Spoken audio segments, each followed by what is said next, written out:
Call the Community Services Committee to order. Ms. Fraley, could you give us the invocation?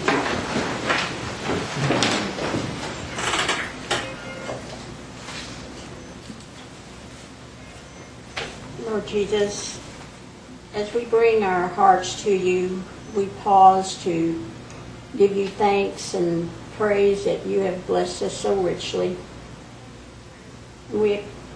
We express our appreciation because we know that all good things come from you.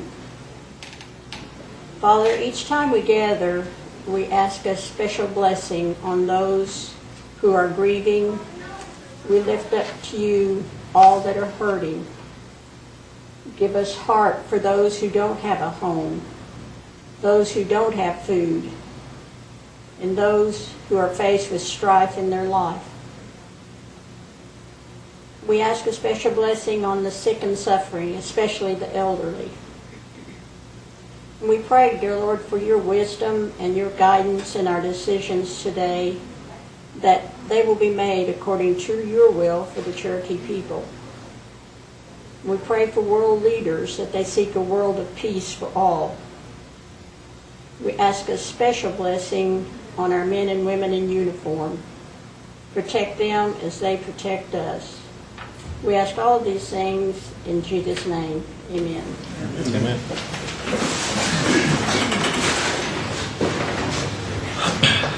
Jill, roll call. Dick Clay. Here. Frankie Hargis. Present. Bill Anglin. Here. Pat Baker. Here. Joe Bird. Honey. Julia Ketts. Jody Fisher. Here. Meredith Fraley. Here. Janelle Fulbright. Here. Tom Garvin. Chuck Huskin Jr. Anna Gloria Jordan. Lee Keener. Curtis Snell. Here. David Thornton. David Walkenstick. Here. Terry Connell. We do have a quorum. Thank you. I'd like to ask for approval of minutes. Make a motion to be approved. Second. All in favor say aye. Aye. Okay, we'll go to our reports, and I think for Human Services, we have Penny Noiseworthy. Penny Noiseworthy here from Marcia Lamb. I know you've got the report, and then we also have a little bit of information for you on the Elders in Need program. Just kind of let you know when these first set of checks are going out and to what areas they're going. We'll also be, after we send out these original ones that are LIHEAP eligible clients, we'll also be taking apps in the 6 field offices: Salisal, Jay, Stillwell, Catoosa, Tahlequah, and Locust Grove, and that will be the 18th through the 29th.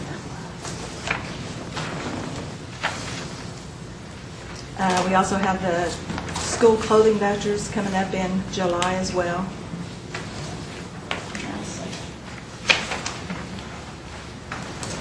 So I know the rest of it's all pretty much in the report. If there's any other questions you have. Okay, do we have any questions? I think I might have one on the applications for the Elders in Need. We're going to do it from the 18th to the 29th. That's all they're going to be taking applications on the ones that the 18th through the 29th that are not already handled through our LIHEAP program. All the LIHEAP eligible clients that will be eligible for this, we'll go ahead and take care of them up front. And then the 18th through the 29th will be open for applicants who are not LIHEAP clients currently. Okay, so that'll open on the 18th, and then when will you start making those selections? Or? Well, we'll be approving them as we go. Like, right now we'll be sending out, the first one will be sent out the 15th, and that's the ones that we already have in the system as LIHEAP clients. And then as we take those applications, we'll be processing as many every week as we can. Okay, and so the ones that are already online and are LIHEAP eligible, they go in front of the line. Right. those who make application, where, are these applications available now? But they really have to come into the office. Now, they do have a system set up for people who can't come in, and they will go out and take apps, send an advocate out to take an app. But the ones that can come in, they'd really like to have them come in and speak with an advocate. That way they can, help them with any other needs they have as well. Okay. So the applications cannot be picked up, say, today No. and brought in on the 18th? We really don't ever do that. We really like to have a client come in and make an application in person if at all possible. That way you can do a better inclusive application and talk with the client and look at any other needs that they have. It may have come out, I may have seen it. Do we know how much money's in the pot? It's $250,000 this year that is in the budget to be paid out, and that would make 1,250 clients that will be paid that $200,000. And how many LIHEAP eligible are already online? Lisa, do you know how many are eligible? 831. So that leaves 400 applicants. Okay. Right. Approximately. Okay. Anybody else? Mr. Hoskins? I just had a question. In terms of where the elders need to go, any of the field offices, do you have a list? Yes, and it's the 6 main field offices. That would be Salisal J, Stillwell, Catoosa, Tahlequah, and Locust Grove. Would it be possible for staff to commit a day at some of the other offices? For example, in Bonita, there is a low-income housing office that most folks in the community depend on to get that sort of information if they can, rather than to take the trip to Jay. For many of our elders driving to Jay, if you qualify for this program, you may as well be driving to Houston, Texas, because you just plain can't afford it. Could you evaluate whether you could have folks come to some of these other offices and spend some period of time and advertise them to be there? Otherwise, I'm afraid that our folks might find it inaccessible. Sure, we can do that. That would be Jay Well, or my Bonita. example was Bonita, but I'm sure there's other examples around the table. I guess what I'd ask you to look at is look at the other offices where Cherokee Nation is administering some kind of service. Can they house your staff for some period of time, and could you commit to sending them into the field, so to speak, to further into the field to do that? And did you say this is July 18th or August? July. July. Okay. So since I guess you have some time to Excuse me, it's June. June 18th through the 29th. So this is coming up quick. I wonder how quickly you could get back to us, and maybe even by email, to confirm whether you could be in these other locations. I'm sure we could. Okay. And that would be, are there any other locations that you feel might need to have someone there? Collinsville?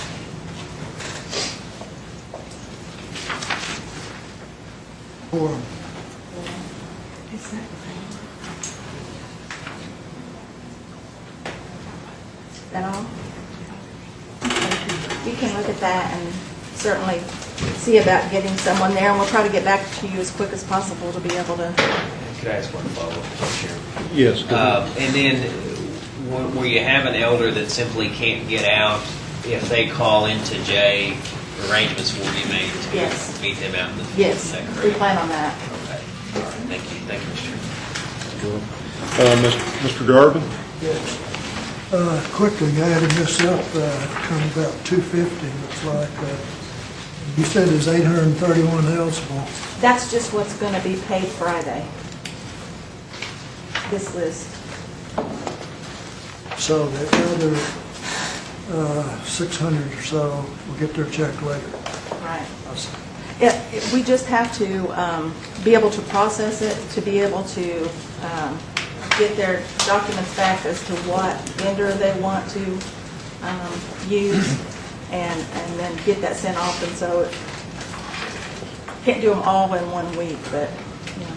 Are you having any difficulty with the vendors as far as paperwork and getting the rights? Not so far. But, you know, it's kind of, if they use the same vendor as they did through the other program, I don't think it's a big deal other than just confirming that and then sending the credit to that, for their account. Okay, this 250 is going out Friday. When will the next checks go out? Well, it's next Friday, and it'll be however many we've got. Every Friday's going to be checked. Yes. So they need to look forward to that. The vendor will tell them when it arrives. Yes. Well, they should get a letter. You want to come here? Lisa James with the elderly program. She might be able to answer these a little bit better. When they send in their paperwork, and then we process that paperwork and send out to the vendor, we will send a letter that says, yes, you've been approved, and how much and when what vendor it's approved to. So they'll know whether to pay their electric business $200. Yeah, and it'll show up as a credit also on their bill. So they'll hear from you and also from the vendor. Yeah, eventually. They'll hear from us first, and then the vendor later when they get their new bill. Thank you, Mr. Chairman. Welcome. Mr. Anglin? Oh, I already give her the name. Okay, thank you. Any other questions? Thank you all, appreciate it. Really quick, I'm sorry, Mr. Chairman. I just saw the Foyle Senior Nutrition Center. We don't have a permanent hire there yet for the cook position. And the indication that we got was that it said there was no money, but when I look at the monthly executive and finance report, it shows that we've increased the money to senior nutrition. So I'd like to understand what the issues are, why we haven't hired. I think they've been successful now for 6 months, right? You say it's increased, the budget has increased? This is I don't think I have the executive and finance monthly report, but when you look at the tribal government's monthly finance report from the treasurer's office, it said for 2 or 3 months now that that's what my question on email was about. Indicates that the senior nutrition budget's been increased. Feedback we got was the reason that we haven't opened a position and hired for Foyle is because there's not money. When I look at the budget, what I'm looking at says I don't have enough money to hire another cook. Now, I guess I don't know, I guess when you say it's been increased, it hasn't been increased since the beginning of the fiscal year. If you're talking about the gen funded one, 1010, 450, it's It doesn't give that level of detail in the report, but it says overall funding for senior nutrition has been increased, is the way I read from the treasurer's office. That's why I sent that internal email, but we had never got a clear response back on why one group was saying this, and then we were getting actual feedback on it. And I guess I'd kind of have to hear what they said, like because the senior nutrition budget, gen funded, has remained the same. I think what Lisa depends on when she's looking at whether they can hire someone or not is I run like salary estimates through the end of the year on the current staff they have available, as well as estimates on what it will take for food for the rest of the year. And that may be, I mean, I'm sure there's money there, it just might not be able to include an additional staff. Because we authorized them and we've got it approved and it's up and running, and I hate to tax our volunteers to such an extent, because I think it should have had somebody hired by now, would be my perspective. Maybe I'm wrong. So have we never had a current, a regular staff position? It's always been volunteers? Right. This one site's always been volunteers, so we, District 5 would like to understand what those issues are. And Yeah. Could you send me the language that you read in the report? So I think I sent the page number and everything. I don't see anybody with the monthly report. I mean, it's something we got in the mail already at our homes. And I Would read it be online or in Cherokee First? So the treasurer, Okay. Lacey Horn, that's her Okay. report that she puts out. And I think it's the narrative under tab 2. It's either the end of tab 1 or end of tab 2, there's a narrative Okay, about the budget, okay. and it's been reflected in there. Let me look at it and see how it So relates it's like in the to. first 20 pages, I think. Okay. I'll try to look at that and see what it's talking about. And could you Okay, add, that's it, thank you. you're welcome. Could you add no audit to your list of Yes. places you may want to take the elders program to? Thank you. Thank you. Okay, for community services, I guess, David? Good afternoon. I'll do community services first and then hit some housing stuff. Our water and sanitation is progressing. We've got lots of work going on, but I just want to mention one up at Kenwood, the water tower. The water tower is set, so they're progressing quite nicely on that. Just want to mention volunteer groups. This is the time of year when we have volunteer groups that come in from all over the country, be it church or college. So if anyone, they're a little bit limited on where they can go, but if you have a community activity, like somebody needs a cemetery cleaned up or something of that nature, you might give us a call, and that might be something we can get done. Specifically over in Adair County, there's a camp over there, Camp Barron. Those folks have asked us to come up with some projects if we could, and because they have folks coming in every week for several weeks, and so we're going to try to find them some projects also. On the housing, I wanted to do a disclosure, or that I do each month for housing rehab. Karen and Billy Sellers is sister to Housing Services employee Buffalo Seller. Sean Ralston is the cousin of the Housing Services employee Steve Ralston. For emergency assistance, Stanley Shell, his brother to Housing Services employee George Green. Mortgage assistance, Adam James, the son of Housing Services employee Mary Jane. Lower end apartment, Tyler Mathis, who's the son of Housing Services employee Kim Real down at Salisaw.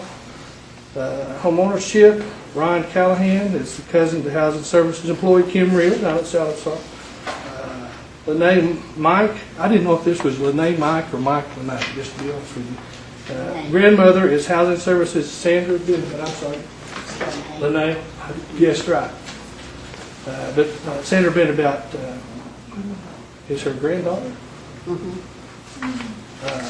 Rental assistance, Ann Hooper, sister of Housing Services employee Teresa Jones. And Alicia Daniels, uncle is Housing Services employee Joe Lopez.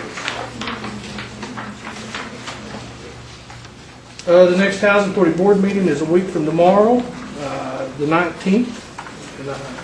At noon? At noon. Just want to mention a couple of things. Over the past, 12 months, 11 months, there's been a discussion on the unexpended funds with the Indian Housing Block Grant Program. I just got late last week an updated spreadsheet that gives the amount that each tribe has gotten, what HUD has dispersed to that tribe, and their percentage of what's been dispersed and what's available. Just want to mention a couple. Navajos, they've been the ones with the big balance. They got $446 million.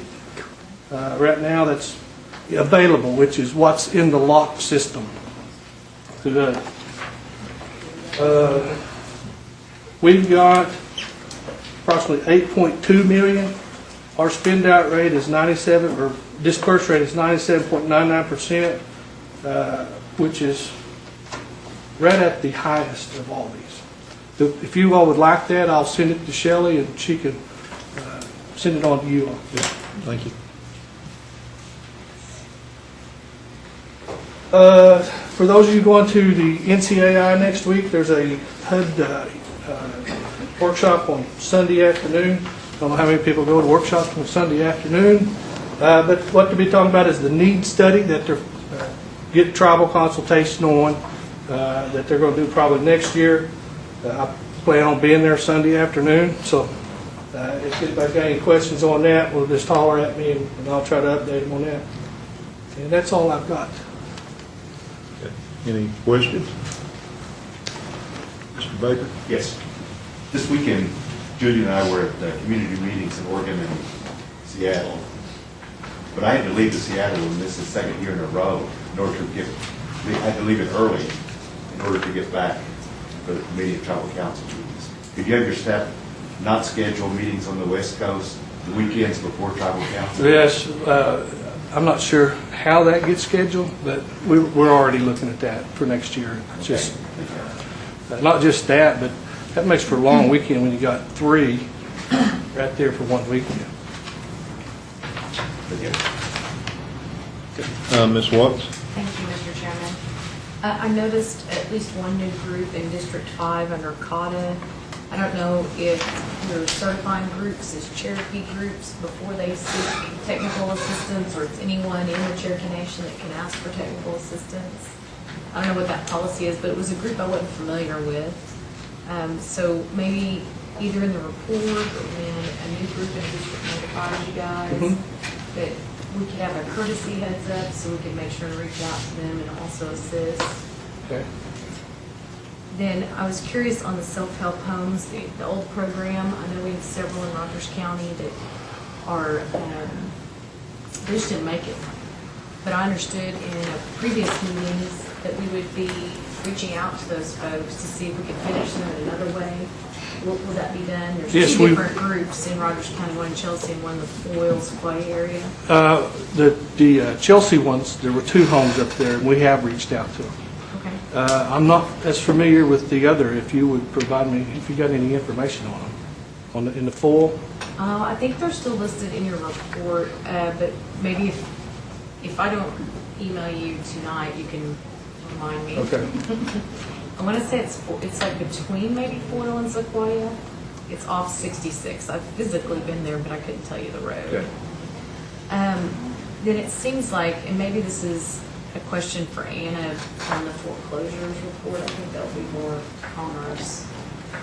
Seems like we have an uptick in foreclosures and problems with home payments. And I'm really concerned. I don't know if there's an overall trend happening or... I think Anna could address that. But I'll wait till her report is. oh, I will. One last question before we. So, have we had any follow-up on the no smoking policies in public housing, if that's possible, and what the issues are? Tell you what I'm updated on. Linda Donaldson over in AG's office is still working on that. I met with her probably 10 days ago, and I really felt like I should have something out real quick. Okay. And Diana's met with her also this morning. Okay, But anyway. If it doesn't take too long, maybe you could stick around after the meeting so that we could have a sidebar, Diane? Sure. So I found some head memos as well. Okay. Okay, thank you. Thank you, Mr. Chairman. Ms. Coates? Yeah, I wanted to go back to the scheduling of the community meetings for the at-large. Every one of these organizations gets one meeting a year with their representatives.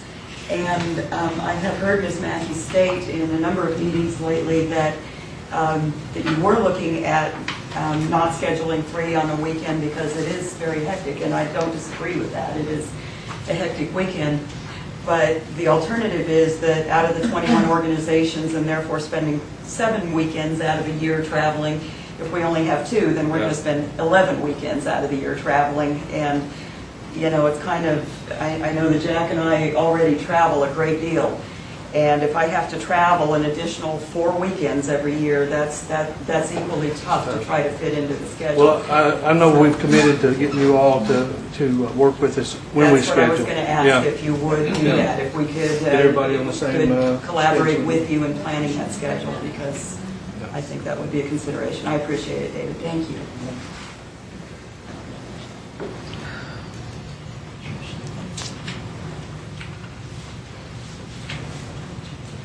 Okay, I think we're all done. Thank you. Thanks.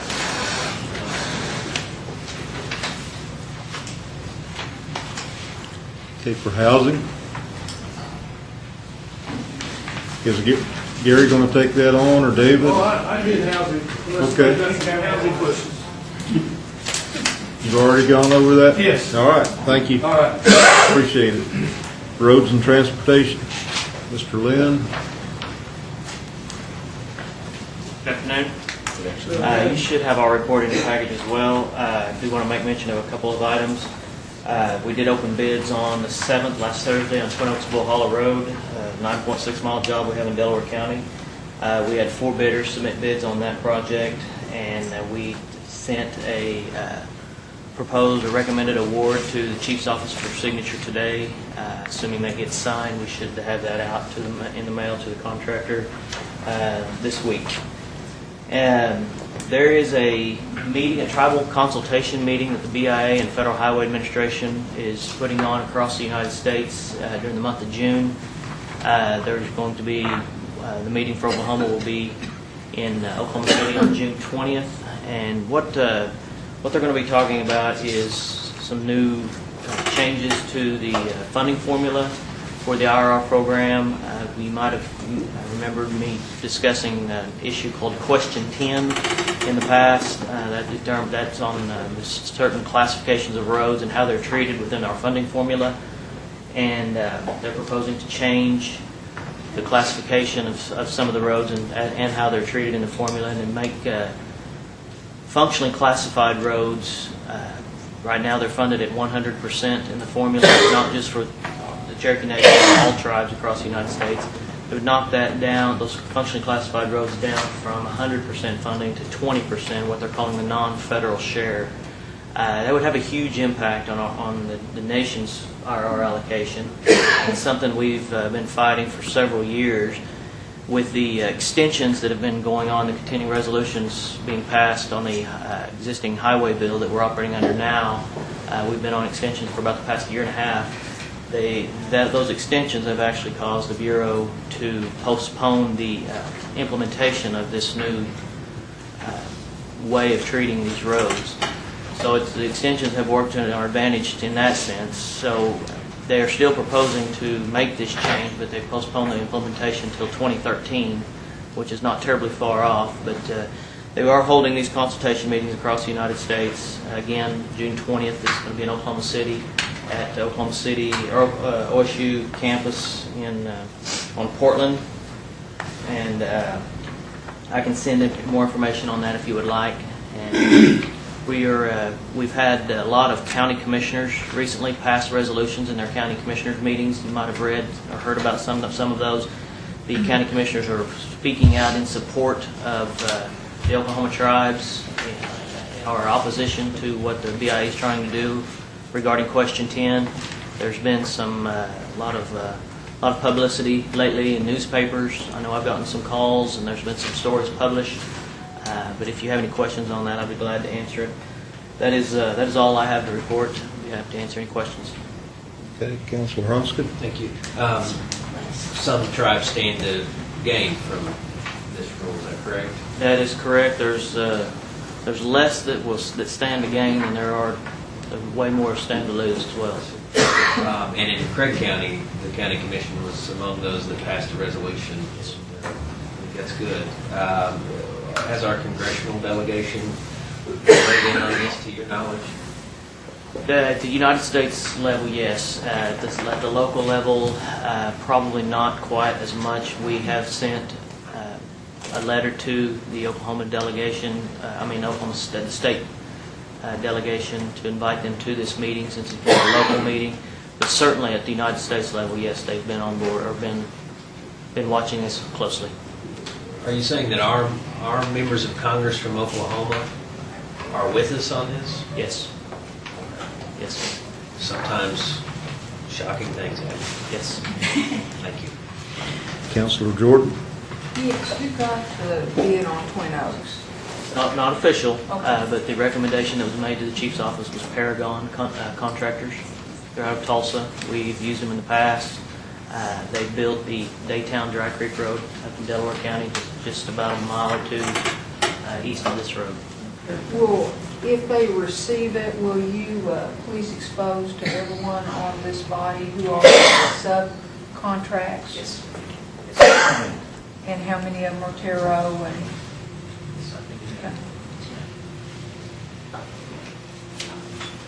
Councilor Watts? Thank you, Mr. Chairman. So can we translate that by county, what the potential impact might be and such, so that we can really tailor those letters? I know like in Rogers County, 2 of the 3 county commissioners are Republicans, so maybe that might reach out more effectively to our federal delegation.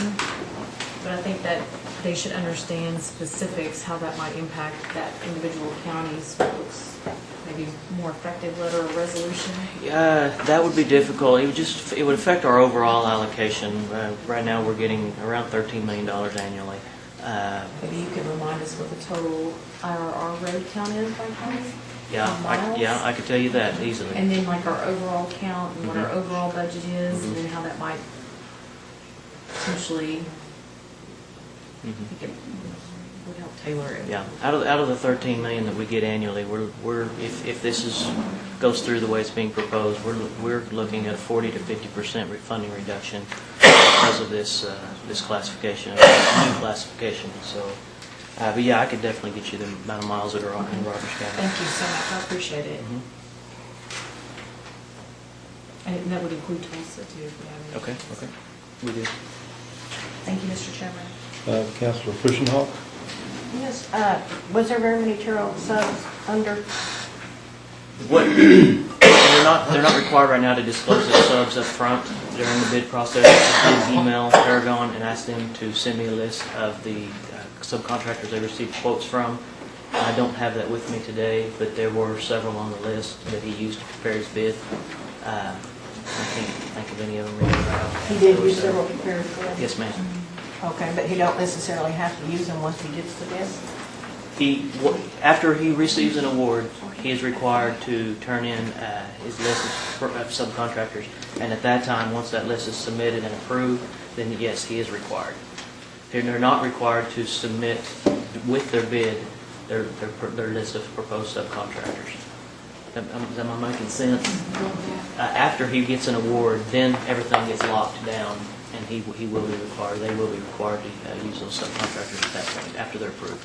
Okay, and can we get something together sometime here in the next week or so and talk about what we sent back and forth on the emails about them using journal vendors and breaking stuff out? Yes, ma'am. Okay, thank you. Anyone else? Okay, thank you, Mike. Thank you all. The Commerce Housing Report, I think it's going to be Mary Campbell.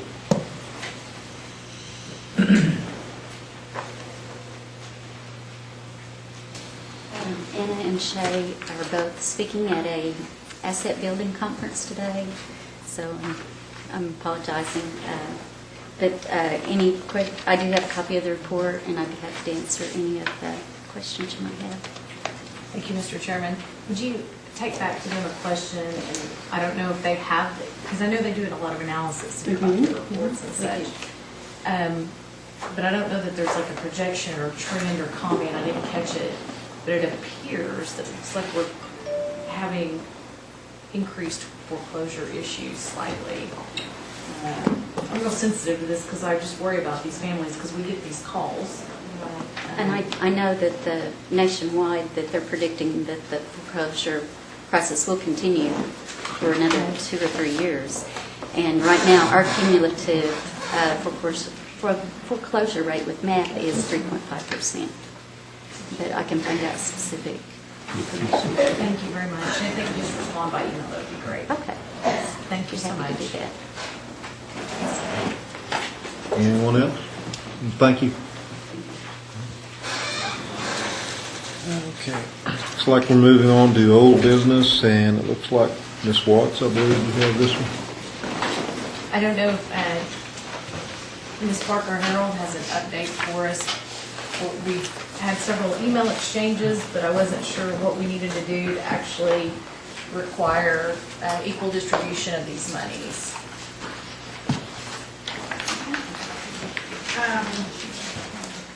Well, I looked at the agenda and it looked like it was just a discussion on which I didn't draft an act, but and we have people. So it would need to be for action at next month's meeting.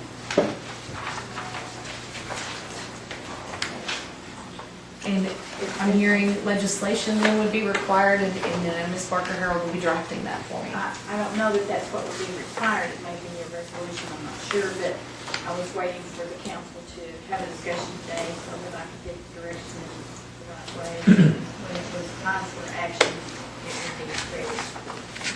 So did you want to have a discussion today, or? Well, it says discussion only, so even if we made a motion to move something forward, it would then not be discussion only. But what I would be asking for, because the northern communities, when you look at the actuals, our youth are getting severely shorted compared to other communities. And then when our youth call, the information I get from them and their families is that they're told we do not have any money when they call. So I don't know if we need to not only distribute it equally among our districts, but then also allocate out on a monthly basis so that there is ongoing money throughout the year as new opportunities come up for the youth, and it doesn't get spent in the first 3 months of the fiscal year and then only in a few counties. But what I'm asking is that there's fair and equitable distribution for all our Cherokee youth across the communities, and I don't see that happening right now, so I guess we're going to have to legislate or mandate a policy change. And that's what I'm seeking. I totally disagree. I think we're heading down a dangerous path when we do that. This is available to everyone. If they meet the requirements, they're entitled to it as anyone else. But when we go to dividing things up by district, are we going to do it by housing, or then are we going to do it by clothing vouchers? And I think, I'm not for your proposal. Mr. Hosker? If we're going to consider this, I'd like to hear from the administration on what efforts they do to engage in outreach. I think that's an area where we could be effective on making sure folks in all the areas of Cherokee Nation can take advantage of this, because I know in my neck of the woods there's some communities where they don't have a clue about this, and there's other communities where they're very organized, and they're, come October 1st, they're getting folks the applications and they're applying successfully. So I'd like to see the evidence of disparity, and like to see the outreach efforts, and maybe there's some ideas where we could do outreach better, and maybe take a look at if those efforts are effective next year. Maybe there won't be a need to divvy these up legislatively. So my suggestion would be, let's be more aggressive on outreach. Thank you, Mr. Chairman. Anyone else? I'm very much against dividing it up also, for the same reasons Janelle has stated. My people's been told when they've called that we're out of money too. I mean, it's not that Rogers County's calling and we're out of money, but when Adair County calls, we have money. I don't think that's the case, folks. I think we're out of money and we need to put money back into the program, which we have. So I know right now it's open for everybody right now. And I agree with Mr. Hoskins, we need to get it out there a little better. And I told him how I got it out there is I just faxed it to all my schools. Instead of waiting on an admin to do something 3 or 4 years ago, I just took the initiative and done it myself. And it helped a whole lot. And I also put it in the paper. In the column we write. Thank you. I believe this is a program that when we're made aware that it's low on money, we have always found the money to increase the bottom line for this program so that it could continue. I'm afraid if we start down this path of dispersing it out amongst districts, then we'll never again revisit increasing it on an as-needed basis. I see this really as no different than the cemetery money. As we need money here in this particular area, we've always stepped up to the plate and found a way to increase the funding. I think we even increased the funding at least once this fiscal year. So I would really hate to see this become here's my little pot of money and nobody can touch it but my little district. These kids have to work so many hours or provide so many volunteer hours, and if they do it, we ought to have the money there to take care of of their, I believe it's $200 that's funded to each child now. I too know that there's been a little bit of problem getting this information out. So I have actually taken the forms to the schools also and would suggest that to the other council members. There's no better place to take those forms than down to your principal's office. And then let them disperse them out as children come in and don't have money for extracurricular activities. They'll see that those kids get the forms filled out, get them back, and then we can start the process of the kids working on their volunteer hours. It's a good program, folks. It's not broke. Maybe there needs to be some more information dispersed out into some communities that maybe don't have the information, but that's what we're here for. We're all council members representing our districts. If our people don't know about this, then it's our duty to get that information out. This is a council initiative driven program. It is our obligation, if we want our communities to participate in this, that we get the information out to them ourselves. And I would not be in favor of starting down the road where we're getting into this deal again where let's just split our money up. I don't want to do that. And I certainly am not in favor of splitting up this youth grant money. Thank you. Did you raise your hand again? Yes, thank you, Mr. Chairman. I'm glad to hear that some of my fellow council members approach their job the same way I do, because I have put it in the hands of our superintendents, our principals across Rogers County, and JWIM contacts, and even the parent committee leadership. It's just amazing how all that works when we do our job on a daily basis. But I have actual specific examples that I've had to hand over to David Sutherland where children were denied and told by staff that there was no money from Rogers County when there was, and even I think Tulsa County. We have actual examples. So apparently, if it is a council initiative, we're going to have to make sure that the executive branch does their job. And that is not happening right now. So this is discussion only. I am asking on the record for the chairman to have this for action and our attorney to draft legislation, and there will be a vote up or down at next month's meeting. Thank you. Okay. Madam Attorney, could you address some of this for me here just a little bit, as far as how we are you willing or ready to draft legislation for Ms. Watts, or how far have you two gotten with that? Well, again, Mr. Chair, I was looking at the agenda, saw that it was discussion, so I was going to let the council guide me and see what the council decided and then move forward. I would do the research to see if there is actually current legislation that distributes this out, so then I will draft legislation accordingly for us. Okay, I think we're at a point where I've got to let you and Ms. Watts get together and put that together and bring it forward, and I certainly will not block it. You know, that this is an open council. Okay. And this is an open committee and chair. Trust me. We will do that, and I will have it ready for Shelley to put on. And I wonder if there's somebody here, you know, in one of these groups who could tell me how many kids we turn down every year for this. Do we have any kind of numbers, Ms. Watts, that you're aware of? Or? No, and I've asked, because a lot of times what appears to happen is they get turned down at the phone call and it's never recorded. So then we might by chance get that information back to us, especially when we are pushing out the opportunity, the program. Then people are like, why would we apply? Because we're always told there's no money. David, I wonder, can you address that for me? There may not be a number in front of you. I understand. I don't mean to put you on the spot. We funded 866 community youth applications this fiscal year. I don't see how many that we didn't fund.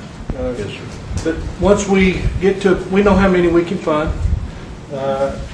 Ms. Watts did bring up one. I don't remember where they were from, but We did a budget reallocation to where we could serve that person, but we do have a piece of a salary charged to that AU, so we've got to, that's why it's got money in it.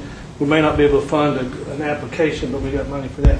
And we do have money in the, I think it's in this budget mod for tonight. The same thing with the adult application deal. There's only so much money, and once you get to those, we funded 273. I'm sorry, we funded 263, and we've got 273 that applied that we didn't have funding for. So when somebody calls and we... You're adult, I'm sorry. Yes. So when we do get to a point where we can't fund anymore, if they call, we tell them we don't have any money, or if we get an application, we send it back. And we always tell them that if they make the check back because it's possible that the council will put more money in it, and it could be funded at a later date during the fiscal year. One of the problems was this adult thing ran out so quick this year that it kind of ran out the first part of December. Okay. And maybe you could go ahead, Councilor. Go ahead. Now, back on the youth grant funding, you have 866 that It's you've... 1866 that we've already funded this year. 1,866 that we've funded. When we run out of money, do we put them on a waiting list? We do not keep a waiting. Okay. If we were to put them on a waiting list when we run low on money, would that not alleviate the problem that Councilor Watts is? Yeah, we could, at that point, we could always come back to the council and say, hey, I got this many, and here's where they're at. We could do that. So I would suggest that we do that, and then we look at it down the line to see if we really do have this perceived problem or not. I mean, people are all the time calling saying, well, I'm not going to call again because they don't help me. Well, if you don't leave your name and address and telephone number, it's really hard for us to come back and identify you later. If we could establish some sort of list and then monthly you report whether there is a waiting list that is developing, and if we are out of money, whether this body wants to put more money into it. I think that we found that this body is very receptive to keeping this project going. And if we know that there's money, I think we've always tried to step up to the plate and find that money and get it in that budget. I would just suggest that we ask the department to establish a list when we run low on funds.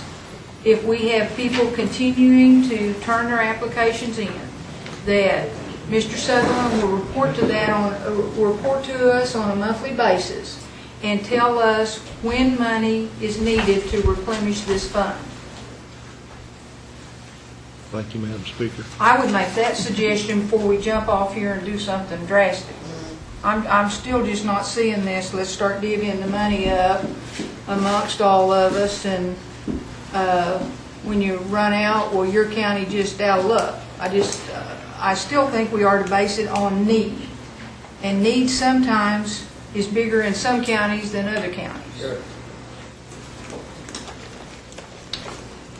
Kind of covered everything. That's what I wanted to know, if you maintained a waiting list, or when they turn it in and you're out of funds, do you keep it? But you said you send their applications back. We can certainly keep a list. Like kind of I suggested that would be a solution, is to keep them and come back for more money. After tonight, if we pass the budget, if I could go ahead and continue. After tonight, if we pass the budget, that will put you back into a positive cash flow on this program. Yes. Will you alert us, and I know you will, David, will you alert us on just a monthly basis, let us know where that cash flow is at, and let us know if we're getting dangerously low in this area where we maybe need to replenish that money. I'll do that for the youth and the adult. Okay. I do have one question. The new policy for the youth and adult calls for $200. We've been previously doing $250. Now we're going to have some folks. We're going to have new money that comes, assuming you all pass the budget tonight. and we're going to have applicants. Should we pay them the 200, or should we pay them the 250?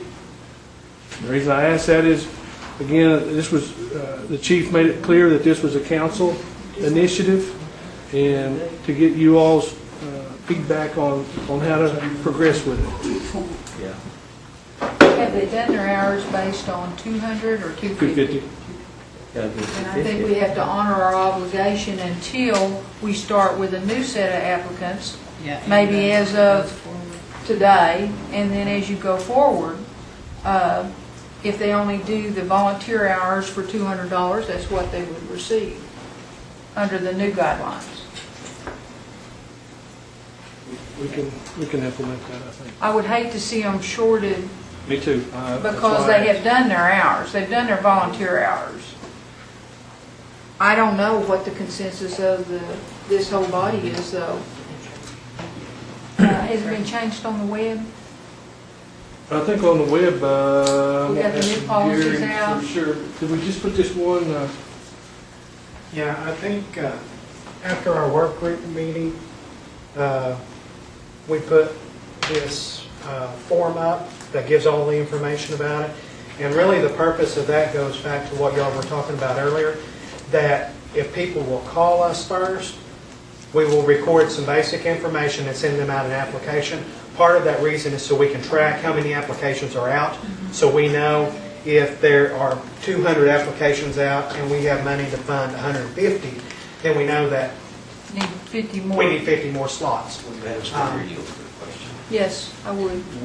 Could we at budget mod tonight give some direction when we pass that? That'll reflect the consensus that we want 250 for those that are already in the queue, so to speak. And then 200 for the new applicants. We could make it Yes. formal there, so to speak. Then I have another question whenever it's my turn. Thank But you. you will start keeping a waiting list? Yes. Okay. And you may not need a waiting list. We may be able to keep it up financially wise by knowing about it on a monthly basis.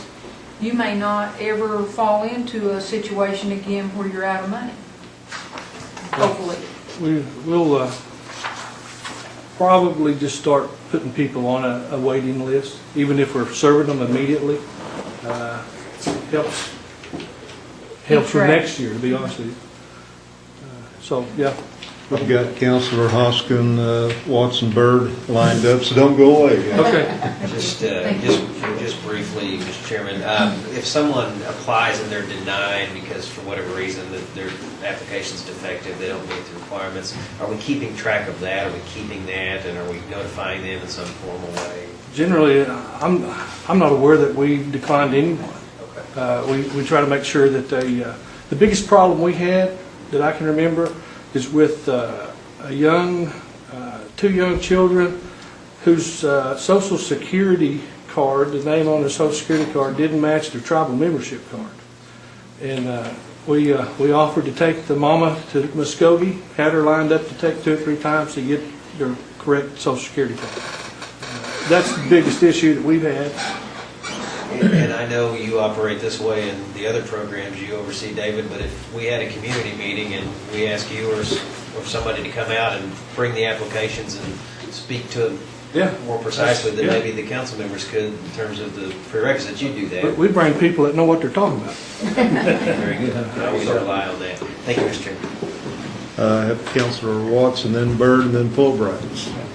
Thank you. I know I've been trying to address this issue for at least a year, that we've had concerns, and I think that Councilman England and Councilman Keener have brought forward some of those too. So I'm glad all of a sudden with the threat of legislation and stuff, we're working on getting somewhere. So what I'm concerned about is, would you make sure that the staff understand that they are not to tell them no at that point? Oh, yeah, there's no need to tell anybody no now. I mean, we've got a waiting list.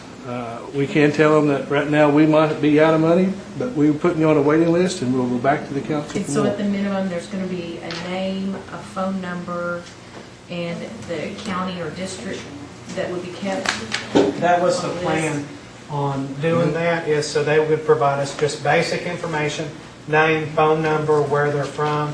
And part of that is so we can get them the application, but also so if we don't get an application back in a month, in, 45 days, that we can call them and say, hey, we still have your application out. Is there something you need help with? Did your community service project fall through? Can we find you another one? Whatever the case is. It's kind of take a little bit more proactive approach with it. I was just thinking we've got a new software system that just starting. The applications people are already using it. And it will capture, if I apply for something today, in 25 years, it'll still be, I'm still on the, so we're starting to capture that data a little earlier than we wanted, but we can do it. Thank you. Thank you both. Thank you, Mr. Chairman. Councilor Byrd? Yeah, Chuck Hoskins made a comment on addressing this in the budget mod, but we're funding 1866. Has that been about our norm for the past 2-3 years? Kind of mentioned that we think we might have already put some money into that. I might have been misspoke a little bit. I was talking about tonight. Okay. I know you don't have to give us that answer now, but if you could go back at least a couple years and just bring us update on that, because for the sake of time, we appreciate you giving us all this good information today, David. Okay. Thank you, Mr. Chairman. Councilor. Councilor Fulbright? Yes.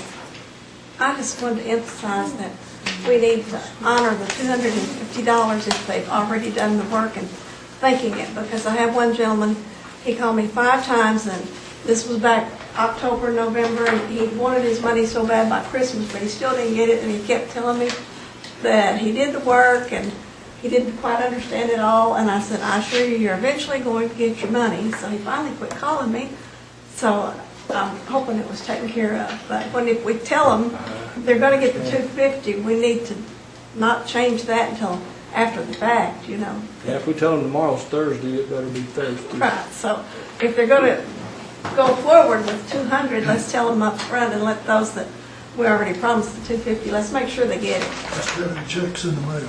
Thank you, that's all I was going to say. Just do what we say we're going to do. Yeah. Yes, I might be asking a little bit too much here, but I'd like for y'all to identify the projects of these youths and what organizations they're going to.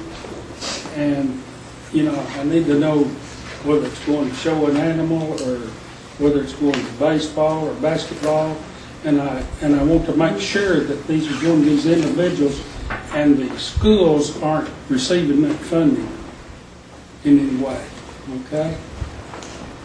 And the new application we came up with kind of tracks that a little bit better. Okay. It kind of, because we kind of ask, does it go to a 4-H FFA project? Does it go for this? Does it go for that? Whatever it goes to, and it's to go to the individual and not specifically the school. Can you kind of track that and give us a number?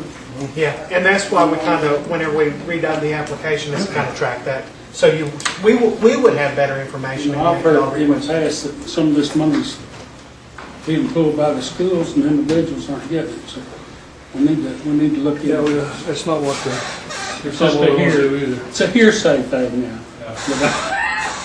and the little leagues and that type of thing have applied for it also, and make sure that it's going in the right place. But I'd like to see a scenario on identifying the projects and how many get going in each project. I think we do that. And how many projects we're doing this for, I'd like to know just who all is pulling it and what it's for. I know that the work group, the policy they come up with, it tightens it down a lot better than it was.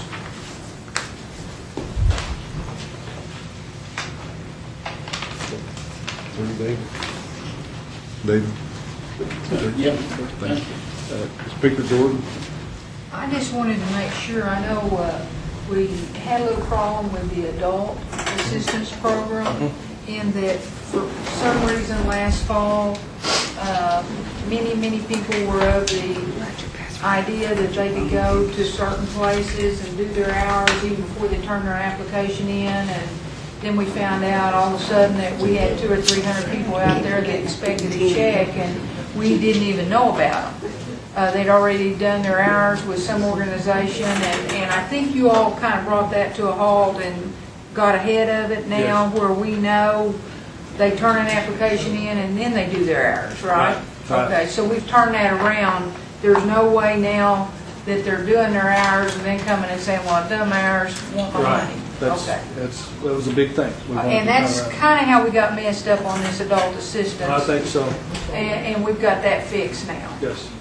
Okay, now, shifting from youth grant, because this brought up something that's just happened today. You also do the ball team money, is that right? Yes. And are you out of money for ball teams? I don't think so. I'm going to defer to Mr. Walkenstick because there was some conversation before the meeting about ball teams. Minnesota. We had a constituent, they got a regional baseball team, or baseball tournament coming up into June, and they had called and Cherokee First, and they said that they're out of money. So I called Cherokee First myself this morning to talk to them, and they said that they had no funding available, and they hand out their last application today for that team assistance. I'll just have to check. I'm not aware of that. That's this morning's conversation. So whatever process we need to do to possibly add more money into that. And also for ball teams, it has to be 50% or more. And they have 75%. I'll find out today. I will alert the council that when this problem was brought to me, I gave that situation to our chairman of the budget committee and have asked her to look into seeing if we might be able to modify the budget mod tonight to put a little more money back into that program if it in fact is out of money. If you could check on that before tonight's meeting, I would certainly appreciate it. Because we have groups that are trying to finish up their ball season, and I hated for them not to be able to get the money if we in fact, and I think we did have some carryover that we have not obligated in a small amount of it. If this body desires to do this, a small amount of it could be used for that to alleviate that problem. And I believe Mrs. Fishenhock's going to bring us more information on that tonight. We're running into Chief Bird's time. I've got Janelle Fulbright and then Mr. Walkenstick, then we've got to wrap this up, please. I'll just make a quick comment. I want to say that the adult work program is wonderful. We really appreciate the work that was done. I belong to the Heritage Club, and we had a gentleman came down there and painted the inside of our log cabins and spruced up the grounds and everything. It's very much appreciated. But then he couldn't get his money, but I'm sure he's got it by now. It is a good program. I don't mean to just complain. As of Friday, we only had enough funds for 5 sports teams applications. Okay.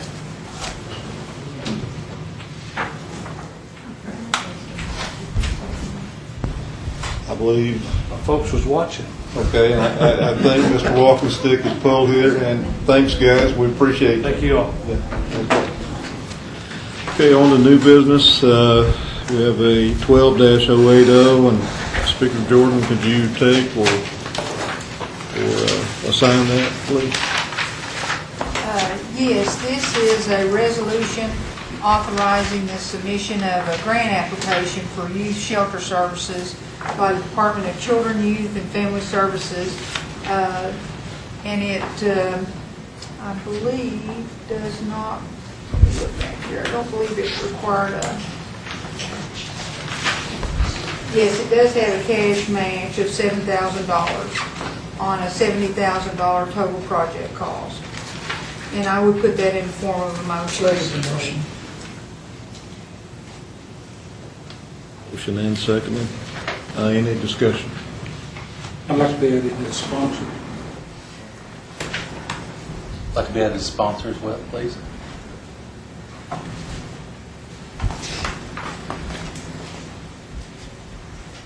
And any discussion? All in favor of the resolution, say aye. Aye. All opposed? Ayes have it. 12-081, Curtis? This is yours. Yes. This is a resolution authorizing the donation of surplus equipment to the Kenwood Water District. That equipment being one John Deere 310D backhoe. I would move with approval. I'd like to be added at this point as Ms. Fisher also. Moved and seconded. And Ms. Watts, did you want to be added or? No, I have a question about Okay. it. What is the value of the backhoe so that it can be part of the legislative record? $18,000. Is that the, okay, very good, thank you.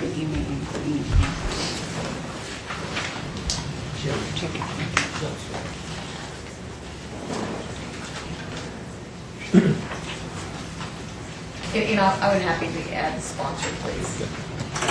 Thank you. Okay. I want to add. Does everybody want to be added? Responsible? Yes, we do. Thank you. And so, all in favor of this resolution, say aye. Aye. All opposed?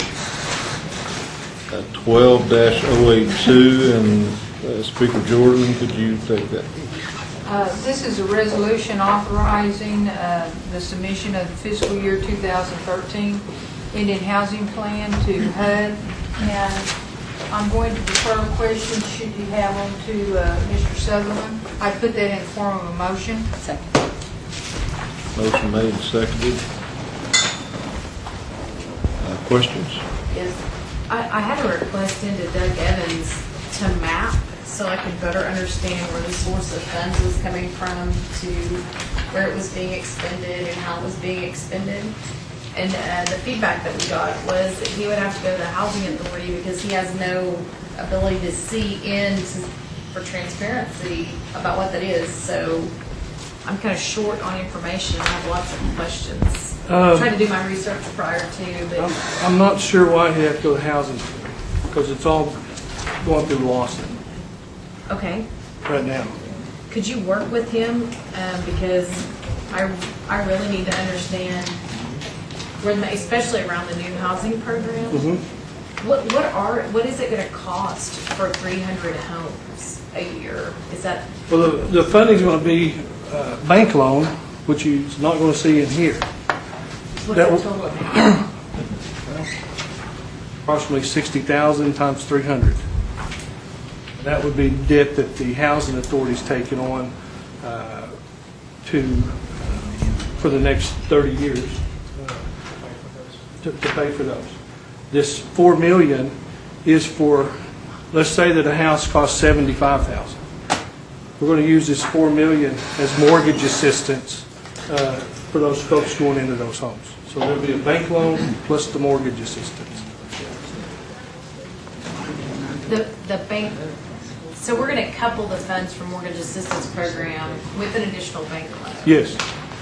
So we're going to use the existing MAP budget allocation. No. Separate. No. MAP's going to stay intact. Okay. They'll continue to, because we offer a certain brand of house. And someone that want to participate in that, they'll have MAP available to go get their own money. 18 million is what it's approximate for if it's at $60,000 a home, we're at 300 a year, it's 18 million. So we're taking out, if I read this correctly, we're taking out 4 million from the IHP. So we'll have to borrow 14 million No. from a private institution. Okay, this is exactly, if I've read these things and don't understand this, I want a map that shows what's going on and has someone, and I'm not, unless I'm missing it, which is could be the case. Well, let's say that the housing authority builds a house and they got $75,000 in it. Okay. They're going to go to a bank, borrow $60,000. Bank will send the housing authority a check for $60,000, and 15 will come out of this $4 million back to the housing authority to reimburse them. Yeah, third month. I guess at the end of the day, I was trying to look for a place that said, what is the overall new cost we're taking on to build 300 homes a year? And how did we get there? What's the details? And then how are we going to pay for it? Where's the revenue sources, even if it's a bank loan? So I think that the applicant, just like the packet you already gave me a good look, which we had all these constituent questions and nobody, so that told me from a constituent's perspective, it's applying for the house. It's the 30-year loan, anywhere from 250 to 350. 350 projected for a 3-bedroom or 4-bedroom or 5-bedroom house, So it could assuming go they have up. land. If they, If they have land, no more than 350. Okay, but it's a 30-year note, and that's through a private institution. No, through housing authority. And housing authority would take out the bigger- loan and use the money we get in payments to pay it.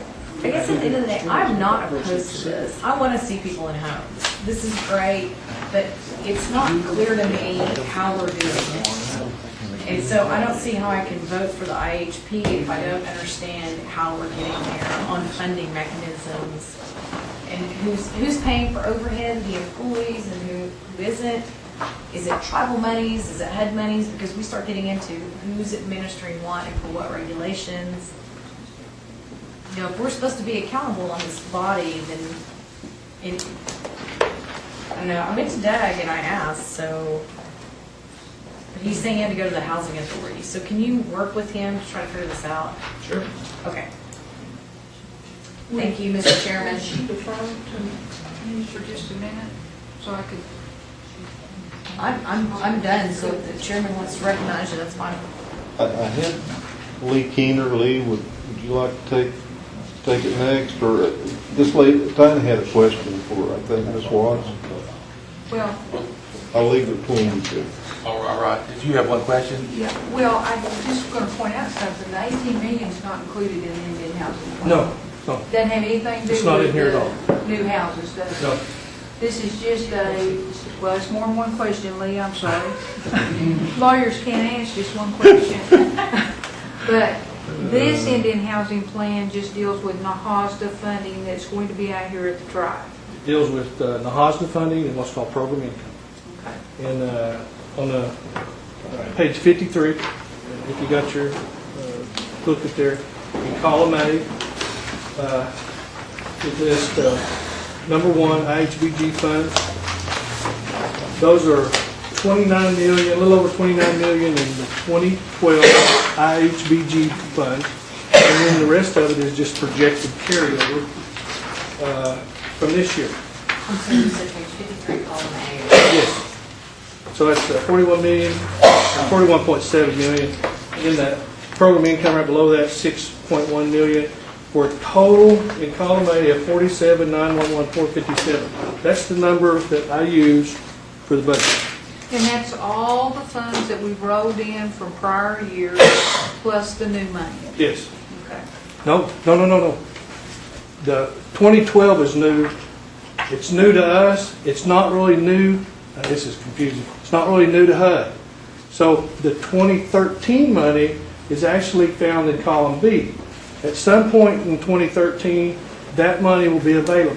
But this first column was the rolled up money. Yeah, we don't want to use prior anything. years. We don't plan on Okay. using anything in column B, except for the Title VI money. So take 47.9 and go over here to page 54, and you start with the different line items that we use.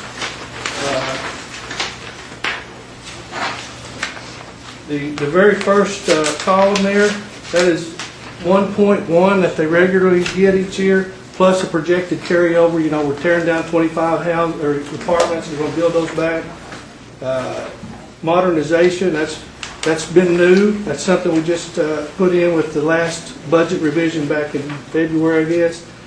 Those are active mutual help homes. And describing 1.2 was in the first 50 pages. Yes. Okay. Then we got the Delaware Tribes modernization. They're a little behind on their funding, spending it. They assured me that they're going to spend about $600,000 this fiscal year, and they budgeted approximately $1 million for next fiscal year. And they do have a new director Yes. Yeah, the other one, I guess, is going to jail. going to jail. Apparently, you can't make your home mortgage payments or the truck payment, I think it was, with the company credit card. He said he made a bad management decision. That was one thing he did right. He recognized that. Was finding out he made the truck payment, his personal truck payment, was that through our audit or through their audit? It was not through ours that I know of. Now, I know that the audit that the evaluation of compliance did, not in 2011, but in 2010, pointed out several things.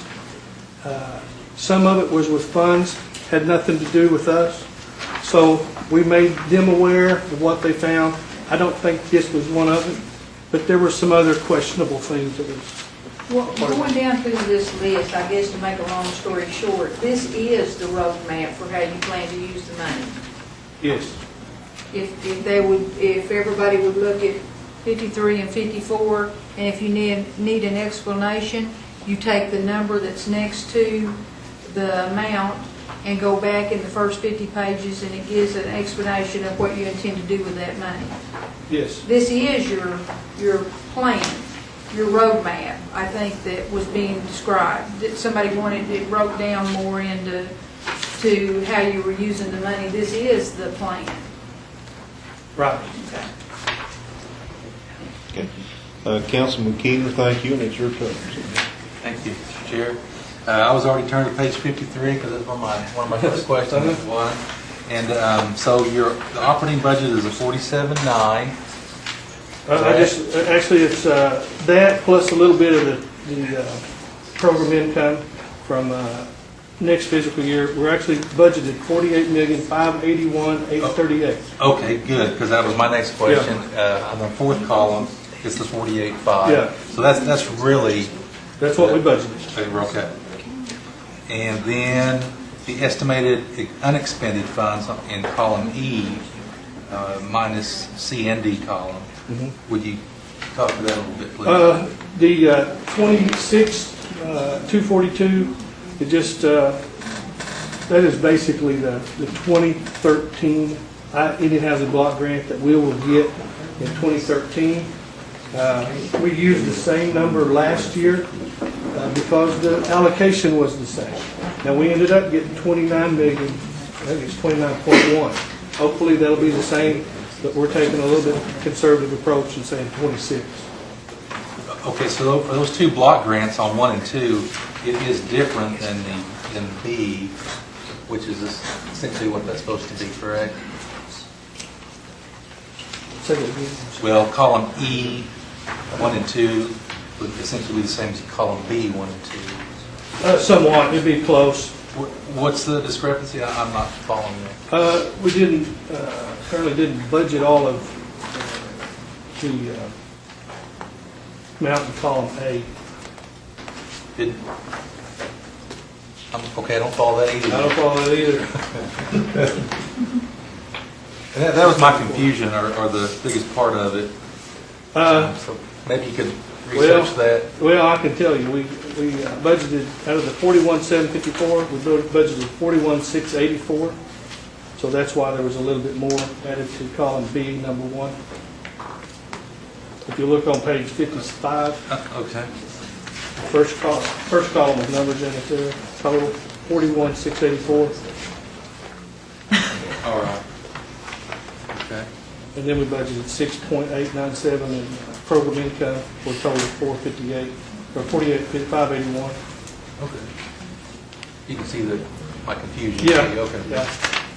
Then on page 56, I would make what says Cherokee Nation is currently repaying a loan in the highlight or the dark and bolded. Mm-hmm. It says the not number. It should be the note number. Okay. You might want to do that before you submit it. The not number. Okay. Also on the, let's see, page.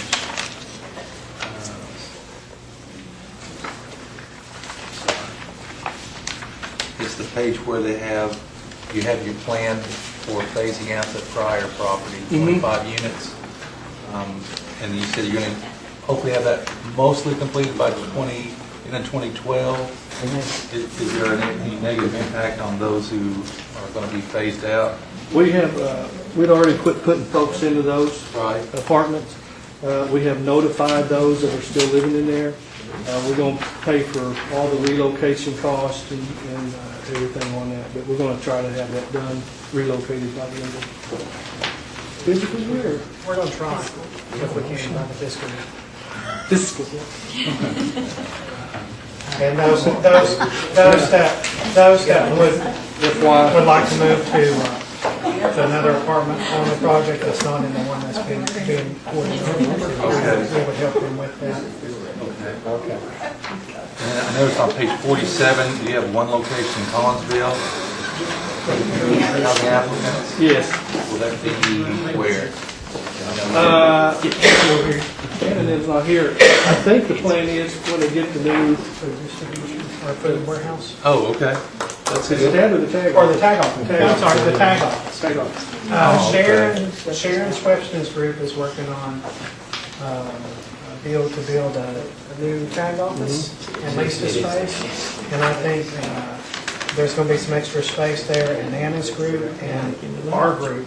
We're going to utilize that space for offices, so it kind of be More than one spot. I was hoping it would be at the food distribution, that way we know there was going to be an actual building there. So, okay, page 36. maybe whenever it gets built, we can move in there. Okay. Payment to local boys and girls clubs. Can you elaborate on that, please? That is the Delaware Tribe's deal. They have, where their housing authority is located there in Chelsea, there's a Boys and Girls Club within a rock throw of there. And they have a lot of residents right there that go to that, and they help support those kids going on there. And have ever since they've been getting their money through us. And that's include after school, right? Yeah. Okay, Yeah. good. Yeah, they need the assistance. Yeah, that's a good program. Right. I think they're actually looking, possibly finding some dollars to help them build a renovation on that building. Because I guess it's in pretty rough shape.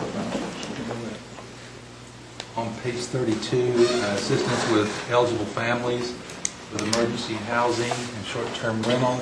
Would that be included on page 56 as well? Temporary rental assistance, yeah, there's a $500,000 in that line item. It's on page 55, Okay. up toward the top. Second line. 500,000. Okay. You feel good about this? I feel good. We've increased regular rental assistance by $500,000 to $4 million. Plus, we've got that $500,000 temporary assistance. We also have $500,000 that we put in for. We call it site development. Water and sanitation is going to take a hit from the federal money for individual sewer, water and sewer, and felt like we need to put a little in there as a safety net. So we did put $500,000 in that. The rental assistance also includes dorm assistance, not just for NSU, but for, I believe it's anywhere in the state. I think it's anywhere, but it's $1,000 per semester limit. Right. There's a project-based college housing assistance. That's a program through Neil Morton's group where they're putting like 40 or so students per semester. I think they're adding 40 each semester up at NSU where they pay their dorm and they pay their required fees. And they try to work with them as a group. Neil is sold on it. You might, when you get him in here in a little bit, you might ask him about it. But at one time, there was money in there to help renovate that dorm. That's not in there anymore. That's not going to be the plan. This is strictly for dollars for that student to go to school. I think one last question was the law enforcement piece, number 20, 155. That's been the amount that they've gotten over the last several years. I know there's been a lot of discussion about maybe some of that coming from a different source. All I know is that's the number that I was getting, so I don't really have an answer for that. Thank you, Dave. Thank you, Gary. Thank you, Mr. Chair. Okay, I've got to say something about our time. We're now running 30 minutes into another meeting time, another committee. I've got Councilors Thornton, Watts, and Walkenstick. I'd like for you all to have your, speak your piece and do it quickly, please. Yeah, maybe I've got this mixed up some way, but what do we have in that proceeds of sale in this? The proceeds of sale, probably 25 million or so. That's what I've got marked down. The thing that I've heard before, I might have been the only one that heard this out of this bunch. But anyway, that I heard that we was going to run this 300 house program off this proceeds of sale. And after we paid for these, after they started making payments on these houses, it was going back into that proceeds of sale and then be distributed back out to build homes. Is that not what we was told? We're using the proceeds of sale to go build the homes now. Yeah. And then What's this the funding ATM? from the bank loan and from the mortgage assistance, it goes back to replenish that.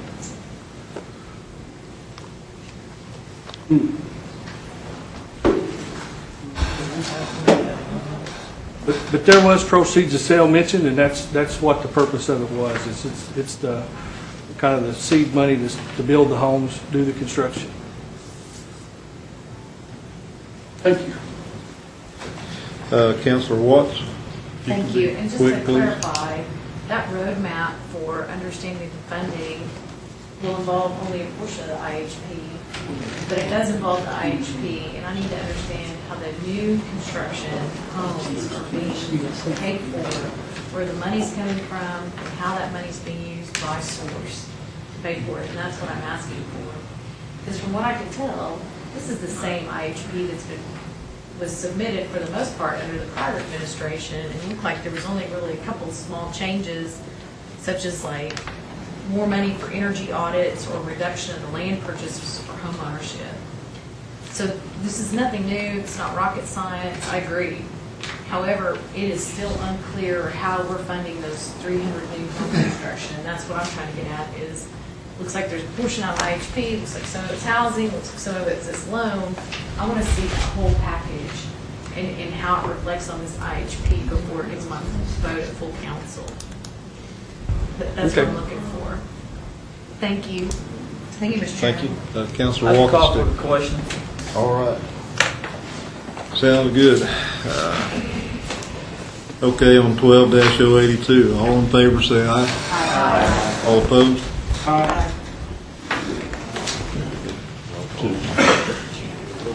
Did you get it? Okay, any announcements?